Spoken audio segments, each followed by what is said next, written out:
बुलेटिनला सुरुवात करूया महत्त्वाच्या बातमीनं। काल राज्य निवडणूक आयोगाची पत्रकार परिषद पार पडली आणि खऱ्या अर्थानं राज्यात निवडणुकांचा बिगुल वाजलेला आहे। 29 महापालिकांच्या निवडणुकांचा कार्यक्रम जाहीर झालेला आहे। 15 जानेवारीला मतदान होणार आहे, तर थेट दुसऱ्या दिवशीच विजयाचा गुलाल कोण उधळणार हे देखील स्पष्ट होणार आहे। 16 जानेवारीला निवडणुकांचे निकाल जाहीर होतील अशी माहिती राज्य निवडणूक आयुक्त दिनेश वाघमारे यांनी दिलेली आहे।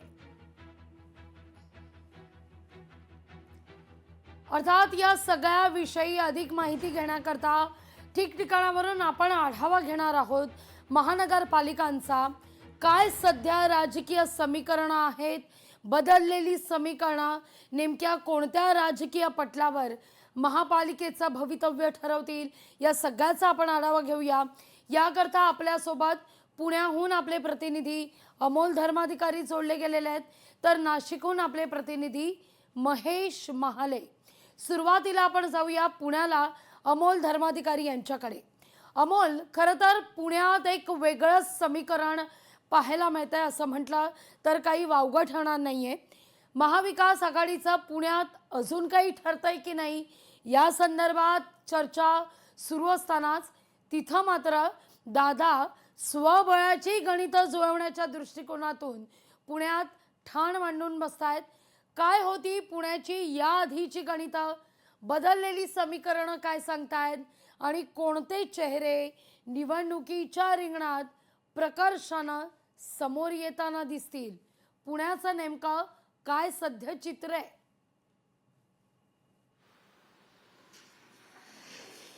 खरं तर काल मुख्यमंत्री देवेंद्र फडणवीस यांनी जे वक्तव्य केलेलं आहे त्यानंतर महाविकास आघाडीमध्ये सुद्धा अस्वस्थता पसरलेली आहे। कारण पुणे महानगरपालिका आणि पिंपरी चिंचवड महानगरपालिकेमध्ये भाजप आणि शिवसेना एकनाथ शिंदेची हे आम्ही एकत्र लढू असं त्यांनी म्हटलेलं आहे। त्याचबरोबर अजित पवार यांच्या सोबतची लढाई आमची मैत्रीपूर्ण लढत असेल असं म्हटलेलं आहे। या विधानानंतर दोन्ही राष्ट्रवादी एकत्र येण्याच्या चर्चांना उधाण आलेलं आहे। राष्ट्रवादी काँग्रेस पक्षाची म्हणजे अजित पवार यांच्या पक्षाची कालही रात्री बैठक पार पडलेली आहे, ज्याच्यामध्ये शरद पवार यांच्या राष्ट्रवादी सोबत जाण्याचे काही संकेत मिळताना दिसत आहेत। येत्या 2 दिवसामध्ये त्याबाबतची काही अधिकृत घोषणा सुद्धा दोन्ही पक्षाकडून होण्याची शक्यता आहे आणि त्यामुळे महाविकास आघाडीमध्ये ठाकरेंची शिवसेना, दुसरीकडे काँग्रेस यांच्यामध्ये सुद्धा अस्वस्थता आहे। कारण महाविकास आघाडी म्हणून हे तिन्ही पक्ष एकत्र निवडणुकीला सामोरे जाणार आहेत अशा पद्धतीच्या चर्चा या तिन्ही पक्षांमध्ये सुरू आहेत। दुसरीकडे महाराष्ट्र नवनिर्माण सेना आणि ठाकरेंची शिवसेना यांच्यामध्ये सुद्धा 2 दिवसापूर्वी एक बैठक झालेली आहे। अशा या युती आघाडीच्या बैठका सध्या सुरू आहेत, त्यामुळे पुण्यातलं चित्र हे आता बदलत चाललेलं आहे। महाविकास आघाडी विरुद्ध महायुती आपण जसं सुरुवातीला म्हणत होतो तसं चित्र सध्या पुण्यामध्ये आपल्याला पाहायला मिळणार नाहीये। ज्यावेळेस गेल्या वेळेस जी निवडणूक झालेली होती त्याच्यामध्ये पक्षीय बलाबल आपण जर पाहिलं तर भाजप हा सर्वात मोठा पक्ष होता। भाजपचे 98 नगरसेवक निवडून आलेले होते। 2 नंबरला राष्ट्रवादी काँग्रेस यांचा पक्ष होता, ज्यांचे 40 नगरसेवक निवडून आलेले होते। 3 नंबरला ठाकरेंची शिवसेना होती, म्हणजे दोन्ही शिवसेना एकत्र होत्या, त्यांचे 10 नगरसेवक होते। काँग्रेसचे 9 नगरसेवक होते, मनसेचे 2 नगरसेवक होते आणि अपक्ष असे 5 नगर, एकूण 162 नगरसेवक निवडून आलेले होते। मात्र आता राष्ट्रवादी काँग्रेस आणि शिवसेना या 2 पक्षांमध्ये फूट पडलेली आहे, ज्याच्यामध्ये राष्ट्रवादी काँग्रेसमधले बरेचसे नगरसेवक हे अजित पवार यांच्या सोबत गेलेले आहेत। जवळपास 29 नगरसेवक हे सध्या अजित पवार यांच्या सोबत आहेत, 11 नगरसेवक शरद पवार यांच्या सोबत आहेत। ठाकरेंच्या शिवसेनेचा विचार केला तर 10 नगरसेवकांपैकी ठाकरेंच्या शिवसेनेकडे अवघे 2 ते 3 नगरसेवक राहिलेले आहेत। 5 नगरसेवक हे भाजपमध्ये गेलेले आहेत आणि काही नगरसेवक हे एकनाथ शिंदेच्या सोबत आहेत। त्यामुळे ही परिस्थिती आहे ती आता वेगळ्या पद्धतीची निर्माण झालेली आहे। पक्षीय बलाबल जर पाहिलं तर सध्या पुण्यामध्ये भाजप हा सर्वात मोठा पक्ष म्हणायला हरकत नाही आणि त्या दृष्टीने भाजपने एकला चलोरेची भूमिका याआधी सुद्धा घेतलेली होती, पण आता त्यांना शिवसेनेला सोबत घ्यावं लागणार आहे। जवळपास 25 जागा या एकनाथ शिंदेच्या शिवसेनेला पुण्यामध्ये मिळू शकतात अशी चर्चा सुरू झालेली आहे आणि भाजप स्वतः 135 ते 140 जागा लढू शकतात अशा पद्धतीचं गणित सध्या तरी मांडलं जाते आणि त्यामुळे युती आघाड्या या ज्या आपण या आधी बोलत होतो तसं चित्र सध्या पुण्यामध्ये दिसत नाहीये। अगदी वेगळं चित्र पुण्यामध्ये पाहायला मिळणार आहे। एकीकडे भाजप शिवसेना एकत्र लढणार, दुसरीकडे दोन्ही राष्ट्रवादी एकत्र येणार का हे सुद्धा पाहणं महत्त्वाचं आहे आणि दोन्ही ठाकरे हे सुद्धा पुण्यामध्ये एकत्र येणार का हे पाहणं महत्वाचं आहे. येत्या काही अगदी अगदी दिवसामध्ये अमोल, याचं खरं चित्र तर हा अगदी मुद्दा स्पष्ट फार केलं महत्वाचा आहेच. त्यावर तर आपण बोलणार आहोतच या सगळ्या घडामोडीनंतर, की ठाकरेंच्या मनात नेमकं काय चाललेलं आहे. कारण निवडणुका जाहीर झालेल्या आहेत, पण युती संदर्भात अद्यापही काही घोषणा होताना दिसत नाहीये.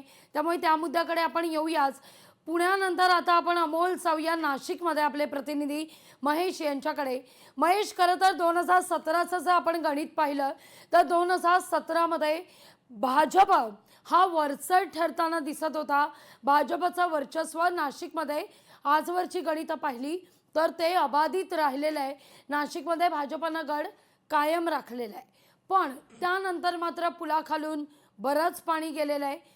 त्यावेळी 2017मध्ये शिवसेना अखंड होती. आता मात्र शिवसेना राष्ट्रवादी दुभंगली गेलेली आहे. या सगळ्या पार्श्वभूमीवर नाशिकमध्ये काय घडामोडी घडतात हे पाहणं फार महत्त्वाचं आहे. नाशिकमध्ये मी येणार आहे महेश तुमच्याकडे, पण या घडीला अत्यंत महत्त्वाची बातमी एक समोर येते, ती आपण आधी देऊया प्रेक्षकांना. दोनही राष्ट्रवादी एकत्र लढण्यास तयार आहे, मात्र काही अटी आहेत. शरद पवार यांच्या राष्ट्रवादीकडून काही अटी ठेवण्यात येत आहेत.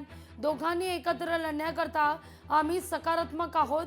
दोघे एकत्र लढलो तरी आपापल्या चिन्हावरच लढायचं. शरद पवार यांचा पक्ष तुतारी चिन्हावर लढणार असं आता ठरताना दिसतंय. या घडीची अत्यंत महत्त्वाची बातमी आहे. शरद पवार यांच्या पक्षातील वरिष्ठ नेत्याची लोकशाही मराठीला या संदर्भात माहिती आहे. एक क्विक रिॲक्शन आपण पुण्याहून घेऊया, कारण राष्ट्रवादी काँग्रेसचा बालेकिल्ला पुणे मानलं जातं. अमोल, आपण पाहतोय शरद पवार आजवरचं जर राजकारण आपण पाहिलं पवारांचं, तर एक पॉवरफुल खेळी पवारांकडून प्रत्येक निवडणुकीत ही केली जाते. मग ते आरक्षणाचा मुद्दा असू दे किंवा अर्थात इतर काही राजकीय समीकरणं, याही निवडणुकीत एक आणखीन एक खेळी आता होताना दिसतीये. सूत्रांकडून असं कळतंय की दोनही राष्ट्रवादी एकत्र लढू शकतात, पण परस्पर आपापल्या चिन्हावर.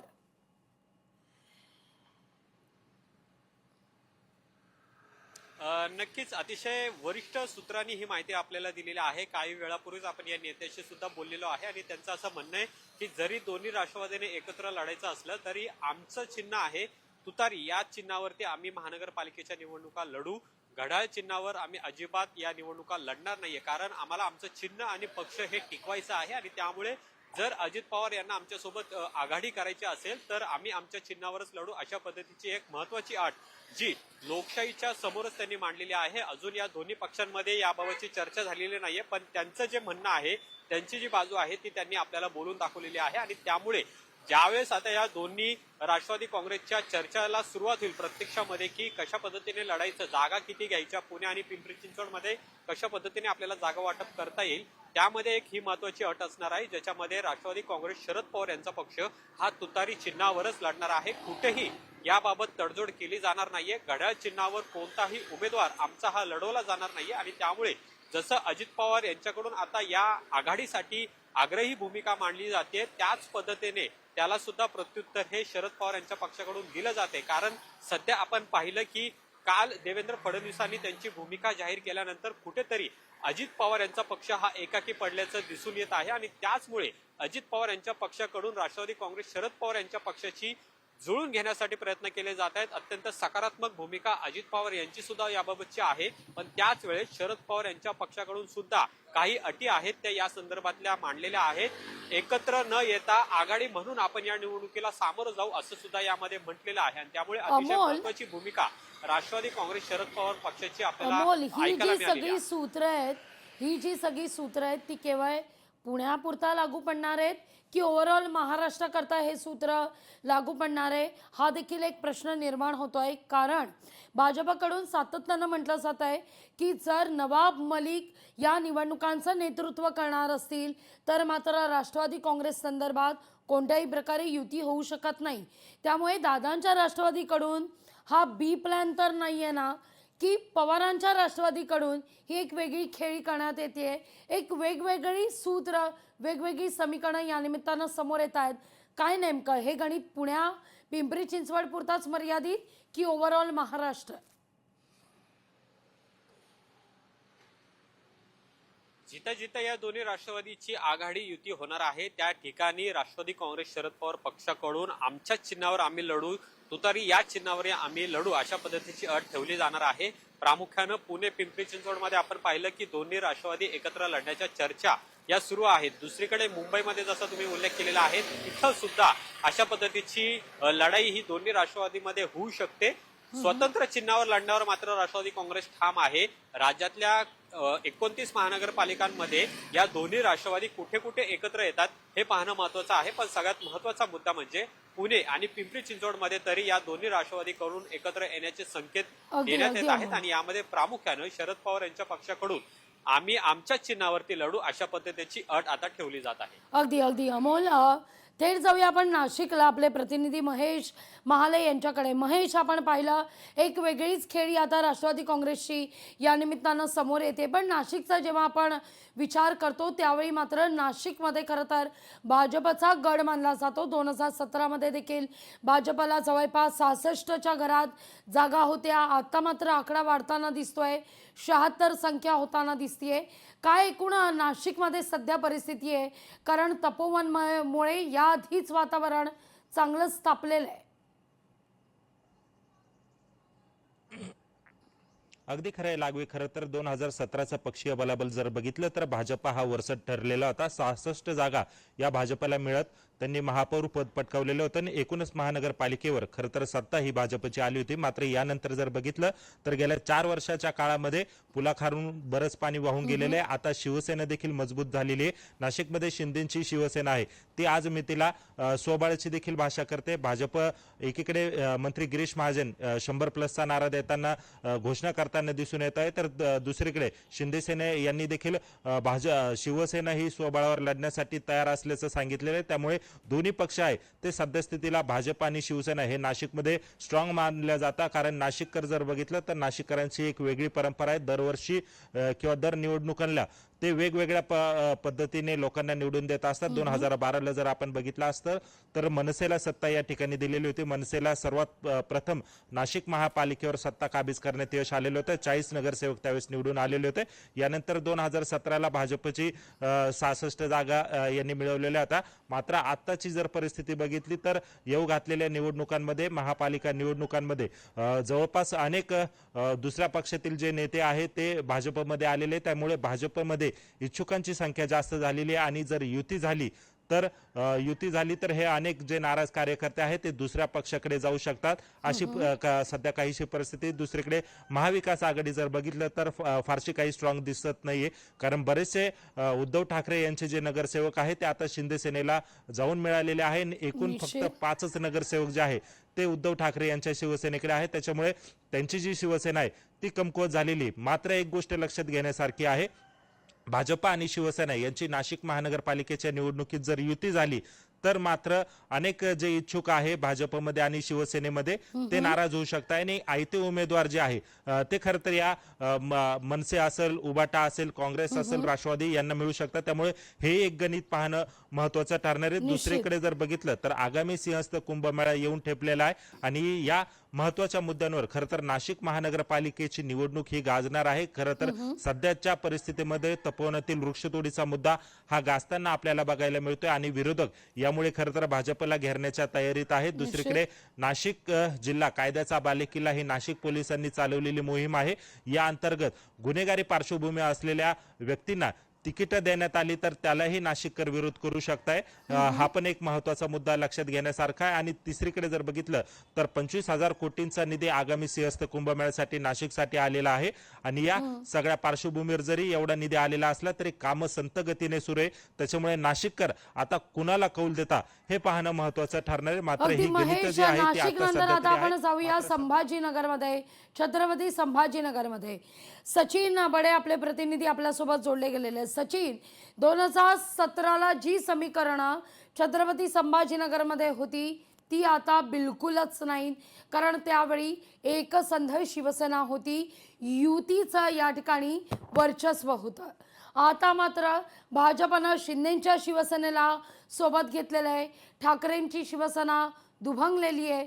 छत्रपती संभाजीनगरमधले अनेक शिलेदार हे शिंदेच्या शिवसेनेत आता गुण्यागोविंदानं नांदताना दिसत आहेत.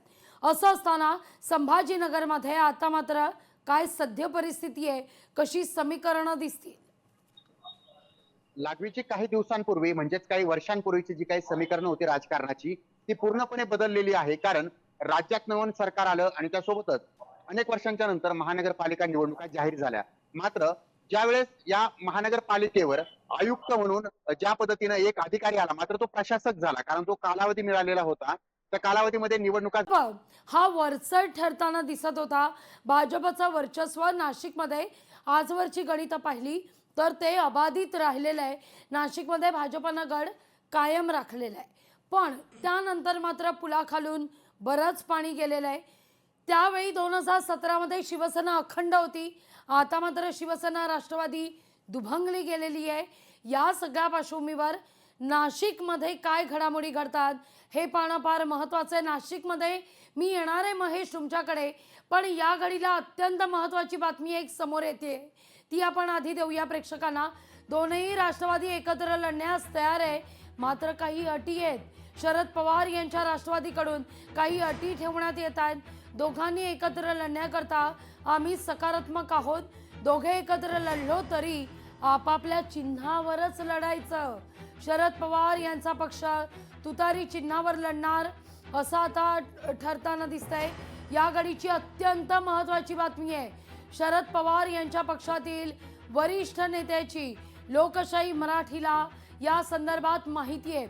एक क्विक रिॲक्शन आपण पुण्याहून घेऊया, कारण राष्ट्रवादी काँग्रेसचा बालेकिल्ला पुणे मानलं जातं. अमोल, आपण पाहतोय शरद पवार आजवरचं जर राजकारण आपण पाहिलं पवारांचं, तर एक पॉवरफुल खेळी पवारांकडून प्रत्येक निवडणुकीत ही केली जाते. मग ते आरक्षणाचा मुद्दा असू दे किंवा अर्थात इतर काही राजकीय समीकरणं, याही निवडणुकीत एक आणखीन एक खेळी आता होताना दिसतीये. सूत्रांकडून असं कळतंय की दोनही राष्ट्रवादी एकत्र लढू शकतात, पण परस्पर आपापल्या चिन्हावर.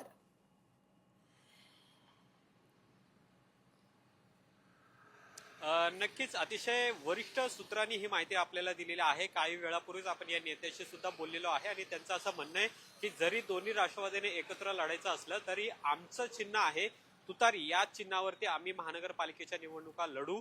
घड्याळ चिन्हावर आम्ही अजिबात या निवडणुका लढणार नाहीये, कारण आम्हाला आमचं चिन्ह आणि पक्ष हे टिकवायचं आहे. आणि त्यामुळे जर अजित पवार यांना आमच्यासोबत आघाडी करायची असेल तर आम्ही आमच्या चिन्हावरच लढू, अशा पद्धतीची एक महत्वाची अट जी लोकशाहीच्या समोरच त्यांनी मांडलेली आहे. अजून या दोन्ही पक्षांमध्ये याबाबतची चर्चा झालेली नाहीये, पण त्यांचं जे म्हणणं आहे, त्यांची जी बाजू आहे ती त्यांनी आपल्याला बोलून दाखवलेली आहे. आणि त्यामुळे ज्यावेळेस आता या दोन्ही राष्ट्रवादी काँग्रेसच्या चर्चाला सुरुवात होईल प्रत्यक्षामध्ये की कशा पद्धतीने लढायचं, जागा किती घ्यायच्या, पुणे आणि पिंपरी चिंचवडमध्ये कशा पद्धतीने आपल्याला जागा वाटप करता येईल, त्यामध्ये एक ही महत्वाची अट असणार आहे, ज्याच्यामध्ये राष्ट्रवादी काँग्रेस शरद पवार यांचा पक्ष हा तुतारी चिन्हावरच लढणार आहे. कुठेही याबाबत तडजोड केली जाणार नाहीये. घड्याळ चिन्हावर कोणताही उमेदवार आमचा हा लढवला जाणार नाहीये. आणि त्यामुळे जसं अजित पवार यांच्याकडून आता या आघाडीसाठी आग्रही भूमिका मांडली जाते, त्याच पद्धतीने त्याला सुद्धा प्रत्युत्तर हे शरद पवार यांच्या पक्षाकडून दिलं जाते. कारण सध्या आपण पाहिलं की काल देवेंद्र फडणवीसांनी त्यांची भूमिका जाहीर केल्यानंतर कुठेतरी अजित पवार यांचा पक्ष हा एकाकी पडल्याचं दिसून येत आहे. आणि त्याचमुळे अजित पवार यांच्या पक्षाकडून राष्ट्रवादी काँग्रेस शरद पवार यांच्या पक्षाची जुळून घेण्यासाठी प्रयत्न केले जात आहेत. अत्यंत सकारात्मक भूमिका अजित पवार यांची सुद्धा याबाबतची आहे, पण त्याच वेळेस शरद पवार यांच्या पक्षाकडून सुद्धा काही अटी आहेत त्या या संदर्भातल्या मांडलेल्या आहेत. एकत्र न येता आघाडी म्हणून आपण या निवडणुकीला सामोरं जाऊ असं सुद्धा यामध्ये म्हटलेलं आहे. आणि त्यामुळे अतिशय महत्वाची भूमिका राष्ट्रवादी काँग्रेस शरद पवार पक्षाची आपल्याला ऐकायला मिळाली. ही जी सगळी सूत्र आहेत ती केवळ पुण्यापुरता लागू पडणार आहेत की ओव्हरऑल महाराष्ट्राकरता हे सूत्र लागू पडणार आहे, हा देखील एक प्रश्न निर्माण होतोय. कारण भाजपकडून सातत्यानं म्हटलं जात आहे की जर नवाब मलिक या निवडणुकांचं नेतृत्व करणार असतील तर मात्र राष्ट्रवादी काँग्रेस संदर्भात कोणत्याही प्रकारे युती होऊ शकत नाही. त्यामुळे दादांच्या राष्ट्रवादीकडून हा बी प्लॅन तर नाही आहे ना, की पवारांच्या राष्ट्रवादीकडून ही एक वेगळी खेळी करण्यात येते, एक वेगवेगळी सूत्र, वेगवेगळी समीकरणं या निमित्तानं समोर येत आहेत. काय नेमकं हे गणित पुण्या पिंपरी चिंचवड पुरताच मर्यादित की ओव्हरऑल महाराष्ट्र? जिथं जिथं या दोन्ही राष्ट्रवादीची आघाडी युती होणार आहे त्या ठिकाणी राष्ट्रवादी काँग्रेस शरद पवार पक्षाकडून आमच्याच चिन्हावर आम्ही लढू, तुतारी या चिन्हावर आम्ही लढू अशा पद्धतीची अट ठेवली जाणार आहे. प्रामुख्यानं पुणे पिंपरी चिंचवडमध्ये आपण पाहिलं की दोन्ही राष्ट्रवादी एकत्र लढण्याच्या चर्चा या सुरू आहेत. दुसरीकडे मुंबईमध्ये जसा तुम्ही उल्लेख केलेला आहे तिथं सुद्धा अशा पद्धतीची लढाई ही दोन्ही राष्ट्रवादीमध्ये होऊ शकते. स्वतंत्र चिन्हावर लढण्यावर मात्र राष्ट्रवादी काँग्रेस ठाम आहे. राज्यातल्या 29 महानगरपालिकांमध्ये या दोन्ही राष्ट्रवादी कुठे कुठे एकत्र येतात हे पाहणं महत्वाचं आहे. पण सगळ्यात महत्वाचा मुद्दा म्हणजे पुणे आणि पिंपरी चिंचवडमध्ये तरी या दोन्ही राष्ट्रवादीकडून एकत्र येण्याचे संकेत देण्यात येत आहेत आणि यामध्ये प्रामुख्यानं शरद पवार यांच्या पक्षाकडून आम्ही आमच्याच चिन्हावरती लढू अशा पद्धतीची अट आता ठेवली जात आहे. अगदी अगदी अमोल, थेट जाऊया आपण नाशिकला. आपले प्रतिनिधी महेश महाले यांच्याकडे. महेश, आपण पाहिलं एक वेगळीच खेळी आता राष्ट्रवादी काँग्रेसची या निमित्तानं समोर येते. पण नाशिकचा जेव्हा आपण विचार करतो त्यावेळी मात्र नाशिकमध्ये खरं तर भाजपचा गड मानला जातो. 2017मध्ये देखील भाजपला जवळपास 66च्या घरात जागा होत्या. आता मात्र आकडा वाढताना दिसतोय, 76 संख्या होताना दिसतीये. काय एकूण नाशिकमध्ये सध्या परिस्थिती आहे? कारण तपोवनमुळे याआधीच वातावरण चांगलंच तापलेलं आहे. अगदी खरं आहे लागवी. खरं तर 2017चं पक्षीय बलाबल जर बघितलं तर भाजपा हा वरचढ ठरलेला होता. 66 जागा या भाजपला मिळत त्यांनी महापौर पद पटकावलेलं होतं आणि एकूणच महानगरपालिकेवर खरं तर सत्ता ही भाजपची आली होती. मात्र यानंतर जर बघितलं तर गेल्या 4 वर्षाच्या काळामध्ये पुलाखालून बरंच पाणी वाहून गेलेलं आहे. आता शिवसेना देखील मजबूत झालेली आहे. नाशिकमध्ये शिंदेची शिवसेना आहे ती आज मितीला स्वबळाची देखील भाषा करते. भाजप एकीकडे मंत्री गिरीश महाजन 100+ नारा देताना घोषणा करताना दिसून येत आहे, तर दुसरीकडे शिंदे सेने यांनी देखील शिवसेना ही स्वबळावर लढण्यासाठी तयार असल्याचं सांगितलेलं आहे. त्यामुळे दोन्ही पक्ष आहे ते सद्यस्थितीला भाजप आणि शिवसेना हे नाशिकमध्ये स्ट्रॉंग मानल्या जातात. कारण नाशिककर जर बघितलं तर नाशिककरांची एक वेगळी परंपरा आहे. दरवर्षी किंवा दर निवडणुकांना ते वेगवेगळ्या पद्धतीने लोकांना निवडून देत असतात. 2012ला जर आपण बघितलं असतं तर मनसेला सत्ता या ठिकाणी दिलेली होती. मनसेला सर्वात प्रथम नाशिक महापालिकेवर सत्ता काबीज करण्यात यश आलेलं होतं. 40 नगरसेवक त्यावेळेस निवडून आलेले होते. यानंतर 2017ला भाजपची 66 जागा यांनी मिळवलेल्या होत्या. मात्र आत्ताची जर परिस्थिती बघितली तर येऊ घातलेल्या निवडणुकांमध्ये, महापालिका निवडणुकांमध्ये जवळपास अनेक दुसऱ्या पक्षातील जे नेते आहेत ते भाजपमध्ये आलेले. त्यामुळे भाजपमध्ये इच्छुकांची संख्या जास्त झालेली आहे आणि जर युती झाली तर हे अनेक जे नाराज कार्यकर्ते आहेत ते दुसऱ्या पक्षाकडे जाऊ शकतात अशी सध्या काहीशी परिस्थिती. दुसरीकडे महाविकास आघाडी जर बघितलं तर फारशी काही स्ट्रॉंग दिसत नाहीये. कारण बरेचसे उद्धव ठाकरे यांचे जे नगरसेवक आहेत ते आता शिंदे सेनेला जाऊन मिळालेले आहे. एकूण फक्त 5च नगरसेवक जे आहे ते उद्धव ठाकरे यांच्या शिवसेनेकडे आहे. त्याच्यामुळे त्यांची जी शिवसेना आहे ती कमकुवत झालेली. मात्र एक गोष्ट लक्षात घेण्यासारखी आहे, भाजप आणि शिवसेना यांची नाशिक महानगरपालिकेच्या निवडणुकीत जर युती झाली तर मात्र अनेक जे इच्छुक आहे भाजपमध्ये आणि शिवसेनेमध्ये ते नाराज होऊ शकतात आणि आयते उमेदवार जे आहे ते खरं तर या मनसे असेल, उबाटा असेल, काँग्रेस असेल, राष्ट्रवादी यांना मिळू शकतात. त्यामुळे हे एक गणित पाहणं महत्वाचं ठरणार आहे. दुसरीकडे जर बघितलं तर आगामी सिंहस्थ कुंभमेळा येऊन ठेपलेला आहे आणि या महत्वाच्या मुद्द्यांवर खरं तर नाशिक महानगरपालिकेची निवडणूक ही गाजणार आहे. खरं तर सध्याच्या परिस्थितीमध्ये तपोवनातील वृक्षतोडीचा मुद्दा हा गाजताना आपल्याला बघायला मिळतोय आणि विरोधक यामुळे खरं तर भाजपला घेरण्याच्या तयारीत आहेत. दुसरीकडे नाशिक जिल्हा कायद्याचा बालेकिल्ला ही नाशिक पोलिसांनी चालवलेली मोहीम आहे. या अंतर्गत गुन्हेगारी पार्श्वभूमी असलेल्या व्यक्तींना तिकीट देण्यात आली तर त्यालाही नाशिककर विरोध करू शकताय. हा पण एक महत्वाचा मुद्दा लक्षात घेण्यासारखा आहे. आणि तिसरीकडे जर बघितलं तर 25,000 कोटींचा निधी आगामी सिंहस्थ कुंभमेळ्यासाठी नाशिकसाठी आलेला आहे आणि या सगळ्या पार्श्वभूमीवर जरी एवढा निधी आलेला असला तरी कामं संत गतीने सुरू आहे. त्याच्यामुळे नाशिककर आता कुणाला कौल देता हे पाहणं महत्वाचं ठरणार आहे. मात्र ही गणित जी आहे ती आता आपण जाऊया संभाजीनगरमध्ये, छत्रपती संभाजीनगरमध्ये. सचिन बडे आपले प्रतिनिधी आपल्यासोबत जोडले गेलेले. सचिन, 2017ला जी समीकरणं छत्रपती संभाजीनगरमध्ये होती ती आता बिलकुलच नाही. कारण त्यावेळी एकसंध शिवसेना होती, युतीचं या ठिकाणी वर्चस्व होतं. आता मात्र भाजपनं शिंदेच्या शिवसेनेला सोबत घेतलेलं आहे. ठाकरेंची शिवसेना दुभंगलेली आहे. छत्रपती संभाजीनगरमधले अनेक शिलेदार हे शिंदेच्या शिवसेनेत आता गुण्यागोविंदानं नांदताना दिसत आहेत. असं असताना संभाजीनगरमध्ये आता मात्र काय सद्य परिस्थिती आहे, कशी समीकरणं दिसतील? लागवीची काही दिवसांपूर्वी म्हणजेच काही वर्षांपूर्वीची जी काही समीकरणं होती राजकारणाची ती पूर्णपणे बदललेली आहे. कारण राज्यात नवीन सरकार आलं आणि त्यासोबतच अनेक वर्षांच्या नंतर महानगरपालिका निवडणुका जाहीर झाल्या. मात्र ज्यावेळेस या महानगरपालिकेवर आयुक्त म्हणून ज्या पद्धतीनं एक अधिकारी आला, मात्र तो प्रशासक झाला, कारण तो कालावधी मिळालेला होता. त्या कालावधीमध्ये निवडणुका झालेल्या नव्हत्या. मात्र शिवसेनेचा महापौर होता. मात्र या स्थितीला या महानगरपालिकेवर जो महापौर असणार आहे तो नवीन शिवसेनेचा म्हणजेच एकनाथ शिंदे यांच्या शिवसेनेचा असेल असं वारंवार बोलून दाखवलेलं आहे. आणि त्यानंतर दुसरीकडे भाजपने देखील दावा केलेला आहे की आमचाच या ठिकाणी महापौर असणार आहे. कारण लोकसभेच्या वेळेला या ठिकाणी जी उमेदवारी मागण्यात आलेली होती ती भाजपकडून देखील मागण्यात आलेली होती. मात्र ती शिवसेनेला मिळाली, शिंदेच्या एका सहकार्याला मिळाली. मात्र त्यानंतर जिल्ह्याचं पालकमंत्री पद का होईना हे भाजपला मिळावं ही इच्छा होती. मात्र ते भाजपला सुद्धा ते पालकमंत्री पद मिळालेलं नव्हतं. आणि त्यानंतर आता शेवटची एक आशा उरलेली आहे ते म्हणजेच महापौर पदाची. तर महापौर हा आमचाच असेल असा विश्वास जो आहे तो भाजपने दाखवलेला आहे. मात्र महानगरपालिकेमधील सर्व सूत्र, सर्व समीकरणं आणि सर्व स्ट्रॅटर्जी ही पूर्णपणे बदललेली आहे. कारण आता काही वर्षांपूर्वी भाजप आणि त्यावेळेस ठाकरे सोबत असलेली शिवसेना जी होती ती भाजप सोबत होती. मात्र आता भाजप सोबत एकनाथ शिंदे यांची शिवसेना आहे. त्यामुळे पूर्णपणे समीकरणं बदललेली आहे. महायुतीची ताकद या ठिकाणी मोठी आहे, तर दुसरीकडे महाविकास आघाडी कुठेतरी कमकुवत बनलेली आहे. कारण या ठिकाणी जे जे उर्वरित नेते होते, पॉवरफुल नेते होते, त्यांचा सर्वांचा प्रवेश जो आहे तो इतर पक्षामध्ये केलेला आहे. अतिशय कमी नेते, बोटावर मोजणारे नेते जे आहेत ते आता महाविकास आघाडीमध्ये शिल्लक राहिलेले आहेत. राष्ट्रवादी आणि काँग्रेसची ताकद कमी आहे. आणि अशामध्येच ज्या पद्धतीनं नेते वाढवण्याचं काम केलेलं आहे त्यामुळे महानगरपालिकेमध्ये महाविकास आघाडीला ही निवडणूक आहे ती जड जाते. मात्र महायुतीमध्ये आता एकत्रित लढण्याचा जो आदेश आहे म्हणा किंवा एकत्रित लढण्याचा जो निर्णय आहे निश्चित. तो या ठिकाणी बोलला जातोय. लागवीजी अगदी सचिन, फार परफेक्ट खरं तर तुम्ही शब्द या ठिकाणी वापरला. स्ट्रॅटेजी बदलताना दिसते या निवडणुकीत आणि तेच चित्र केवळ पुणे नाही, नाशिक नाही, संभाजीनगर नाही तर ओव्हरऑल महाराष्ट्रात पाहायला मिळत आहे. प्रत्येक पक्षाची स्ट्रॅटेजी ही बदलताना दिसते. नुकतीच आलेली राष्ट्रवादी काँग्रेसची बातमी ही त्याचंच एक प्रतिनिधित्व करणारी आहे असं म्हटलं तर काही वावगं ठरणार नाही. तुमच्या तिघांचे सुद्धा आभार, तुम्ही दिलेला एकूणच.